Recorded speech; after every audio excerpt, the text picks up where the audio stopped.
ಆತ್ಮೀಯ ಬಂಧುಗಳೇ, ಶ್ರೀರಾಮಚರಿತಮಾನಸ ಉತ್ತರಕಾಂಡ, ಇದರಿಂದ ಇವತ್ತು ಚೌಪಾಯಿಗಳು, ದೋಹೆ ಮತ್ತು ಛಂದಸ್ಸುಗಳನ್ನು ತಿಳ್ಕೊಳ್ಳೋಣ.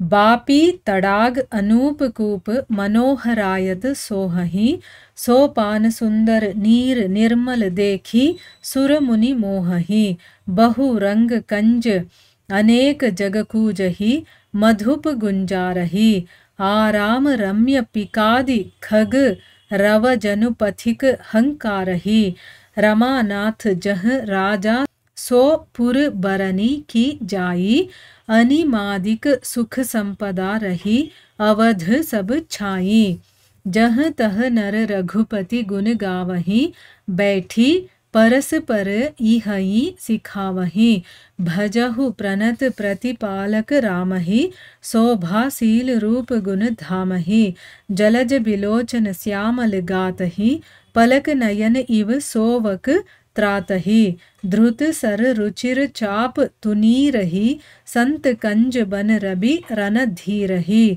काल कराल ब्याल खगराजहि नमत राम अकाम ममता जहि लोभ मोह मृग जूथ किरातहि मनसिज करी हरि जन सुख दातहि संशय शोक निबिड़ तम भानुहि धनुज गहन घन दहन कृसानुहि जनक सुता समेत रघुबीरहि कस न भजहु भंजन भव भीरहि बहु बासना मसक हिम रासिहि सदा एक रस अज अविनासिहि मुनि रंजन भंजन महि भारहि ತುಳಸಿದಾಸ ಕೆ ಪ್ರಭು ಹಿ ಉದಾರಹಿ. ಇವು ಚೌಪಾಯಿಗಳು, ದೋಹೆ ಮತ್ತು ಛಂದಸ್ಸುಗಳು. ಈಗ ಇದರ ಅರ್ಥವನ್ನು ತಿಳ್ಕೊಳ್ಳೋದಕ್ಕೆ ಪ್ರಯತ್ನ ಮಾಡೋಣ. ತುಳಸಿದಾಸರು ಅಯೋಧ್ಯ ನಗರದ ವರ್ಣನೆಯನ್ನು ಮಾಡ್ತಾ ಇದ್ದಾರೆ. ಅಲ್ಲಿ ಹೇಗಿದೆ ವಾತಾವರಣ ಅಂತ. ಸರಿಯೂ ನದಿ, ಅದರ ದಡದಲ್ಲಿ ಬೇಕಾದಷ್ಟು ಘಟ್ಟಗಳಿದ್ವು. ಅದರಲ್ಲಿ ಪ್ರಾಣಿಗಳಿಗೆ ಬೇರೆ ಘಟ್ಟ ಇತ್ತು, ಅಲ್ಲಿ ಅದು ನೀರು ಕುಡಿತಾ ಇದ್ವು. ಸ್ತ್ರೀಯರೇ ಸ್ನಾನ ಮಾಡೋದಕ್ಕೆ ಬೇರೆ ಘಟ್ಟಗಳಿತ್ತು, ಅಲ್ಲಿ ಸ್ತ್ರೀಯರು ಮಾತ್ರ ಸ್ನಾನಕ್ಕೆ ಹೋಗಬೇಕು, ಪುರುಷರಲ್ಲಿ ಹೋಗೋ ಆಗಿಲ್ಲ. ಇನ್ನು ಆ ರಾಜಘಟ್ಟಗಳು ಅಂತಿತ್ತು, ಅಲ್ಲಿ 4 ವರ್ಣದವರು ಕೂಡ ಸ್ನಾನ ಮಾಡ್ತಿದ್ರು. ಮತ್ತು ಕೆಲವೊಂದು ನದಿ ತೀರದಲ್ಲಿ ಮುನಿಗಳು, ಸನ್ಯಾಸಿಗಳೆಲ್ಲ ವಾಸ ಮಾಡ್ತಾ ಇದ್ರು. ಬೇಕಾದಷ್ಟು ತುಳಸಿ ವನಗಳನ್ನು ಅವರು ಬೆಳೆಸಿದ್ರು. ಆ ನಗರದ ಶೋಭೆಯನ್ನು ವರ್ಣನೆ ಮಾಡೋದಕ್ಕೆ ಸಾಧ್ಯನೇ ಇಲ್ಲ. ಅಯೋಧ್ಯಾಪುರಿಯ ದರ್ಶನ ಮಾಡಿದ್ರೆ ಸಾಕು, ಪಾಪಗಳೆಲ್ಲ ಓಡ್ ಹೋಗ್ಬಿಡುತ್ತೆ. ಅಲ್ಲಿ ವನ ಇತ್ತು, ಉಪವನಗಳಿತ್ತು, ಬಾವಿಗಳು, ಕೆರೆ ಕಟ್ಟೆಗಳು, ಇದರಿಂದ ಅದು ಶೋಭಿಸ್ತಾ ಇತ್ತು ಅಂತ ಹೇಳ್ತಾ ಇದ್ದಾರೆ. ಇನ್ನು ನಗರದಲ್ಲಿ ವಾಪಿ ಕೂಪ ತಟಾಕಗಳು ಬೇಕಾದಷ್ಟು ತಟಾಕಗಳು ತುಂಬಾನೇ ಶೋಭ ಸಂಪನ್ನವಾಗಿದ್ದು, ಅದೆಲ್ಲ ವಿಶಾಲವಾಗಿತ್ತು, ಮನೋಹರವಾಗಿತ್ತು. ಮತ್ತು ಅದರ ರತ್ನ ಸೋಪಾನಗಳು, ನಿರ್ಮಲ ನೀರನ್ನು ನೋಡಿ ದೇವತೆಗಳು, ಮುನಿಗಳ ಮನಸ್ಸು ಕೂಡ ಮುಗ್ಧವಾಗಿಬಿಡ್ತಾ ಇತ್ತು. ಅಂದರೆ ಈಗ ನಾವು ಚಿಕ್ಕ ಚಿಕ್ಕ ಕುಂಟೆಗಳು ಅಥವಾ ಕೆರೆಗಳು ಅಂತ ಹೇಳ್ತೀವಿ ನೋಡಿ, ಅಂಥದ್ದೆಲ್ಲ ಅಲ್ಲಿ ತುಂಬ ಚೆನ್ನಾಗಿತ್ತು.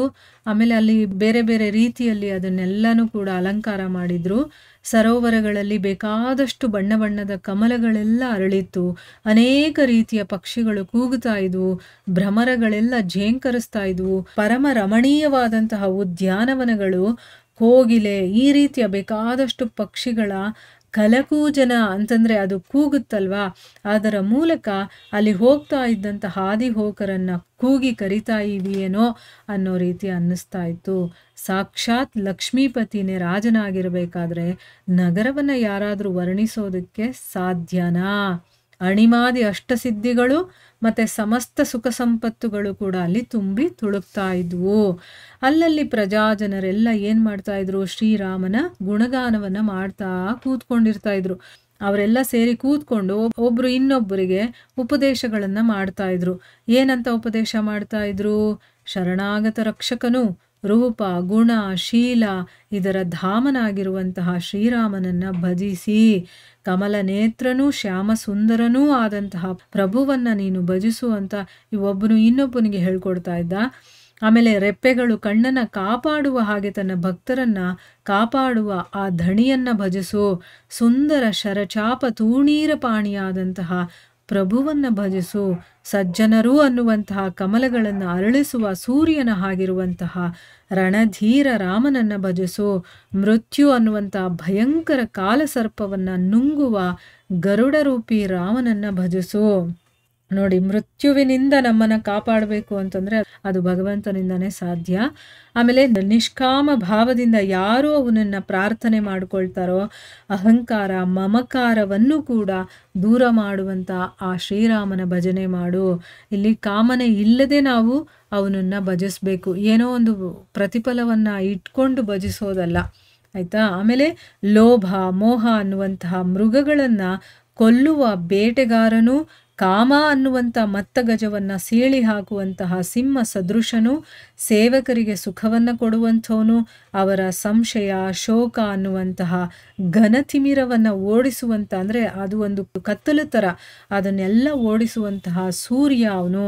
ಆಮೇಲೆ ರಾಕ್ಷಸರು ಅನ್ನುವಂತಹ ದಟ್ಟ ಅಡವಿಯನ್ನು ಭಸ್ಮ ಮಾಡುವಂತಹ ದಾವಾಗ್ನಿಯವನು, ಜನನ ಮರಣ ಈ ರೀತಿಯ ಭಯವನ್ನು ದೂರ ಮಾಡುವಂಥವನೂ ಆದ ಜಾನಕೀನಾಥ ರಘುವೀರನನ್ನು ಭಜಿಸು. ಆಮೇಲೆ ಬಹಳ ರೀತಿಯ ವಾಸನಾರೂಪಿ ಸೊಳ್ಳೆಗಳನ್ನು ನೋಡಿ, ಈ ವಾಸನೆಗಳು ಅಂತ ಏನಿದೆಯೋ ಅದನ್ನೆಲ್ಲ ಸೊಳ್ಳೆಗಳು ಅಂತ ಹೇಳಿದ್ದಾರೆ. ಆ ರೀತಿಯ ಸೊಳ್ಳೆಗಳನ್ನು ನಾಶ ಮಾಡುವಂತಹ ಹಿಮರಾಶಿಯಾದಂತಹ ಶ್ರೀರಾಮನನ್ನು ಸೇವಿಸು.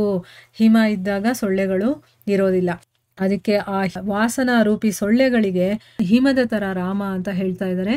ಮತ್ತು ಸದಾ ಪರಿಣಾಮರಹಿತನು, ಜನ್ಮ ಮೃತ್ಯುಗಳು ಇಲ್ಲದೆ ಇರುವಂಥವನು, ಮುನಿಗಳಿಗೆ ಬ್ರಹ್ಮಾನಂದವನ್ನು ಕೊಡುವಂಥವನು, ಮಹಿಭಾರ ಭಂಜನನು, ಅಂದರೆ ಈ ಭೂಮಿಯ ಭಾರವನ್ನು ಇಳಿಸುವಂಥವನು, ಉದಾರ ಗುಣಸಂಪನ್ನನು, ತುಳಸೀದಾಸನಿಗೆ ಪ್ರಭುವೂ ಆದಂತಹ ಶ್ರೀ ಸೀತಾರಾಮಚಂದ್ರನನ್ನು ಭಜಿಸು ಅಂತಂದ್ಬಿಟ್ಟು ಇಲ್ಲಿ ಒಬ್ಬರು ಇನ್ನೊಬ್ಬರಿಗೆ ಹೇಳ್ಕೊಳ್ತಾ ಇದ್ದಾರೆ ಅಂತನ್ನೋದನ್ನು ಇಲ್ಲಿ ತುಳಸೀದಾಸರು ಹೇಳ್ತಾ ಇದ್ದಾರೆ.